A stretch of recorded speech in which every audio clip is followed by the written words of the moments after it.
কিছুদিন যাবত এত পরিমাণ গলা ব্যথা, মাথা ব্যথা, কি খাবো ভাবতে ভাবতে নিয়ে নিলাম একটা বাটিতে নিলাম কিছুটা পরিমাণ তেঁতুল, তার মধ্যে নিলাম ইচ্ছা মতো মরিচের গুঁড়া, তারপর নিলাম লবণ, তারপর নিলাম পানি, তারপর এটাকে ভালোভাবে মিক্স করে তেঁতুলটাকে একদম নরম করে নিলাম। দেখি আমার জিভে পানি চলে আসতেছে, এটা যে এই অবস্থায় খেতে যে কি পরিমাণ মজা ছিল।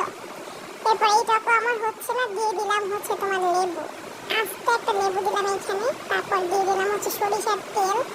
আর এরপর যে এখানে আবারও পানি মিক্স করছিলাম, কারণ পানি মিক্স করলে এটা ফ্লেভার আরো অনেক বেড়ে যায়। তো আমার ভিডিও করতে মনে ছিল না। আর এটা যখন আমি খাচ্ছিলাম সবাই দেখছিল আমার দিকে তাকায় ছিল, মানে এত পরিমাণ টক। আর এটা খাওয়ার পর মনে হচ্ছিল আমার মাথাটা একদম ছেড়ে দিতে। আর আমি খাচ্ছিলাম আর ভিডিও করছিলাম, মানে এত টেস্টি, এত মজা। এই যে আমি এখন ভয়েস ওভার দিচ্ছি, আমার মনে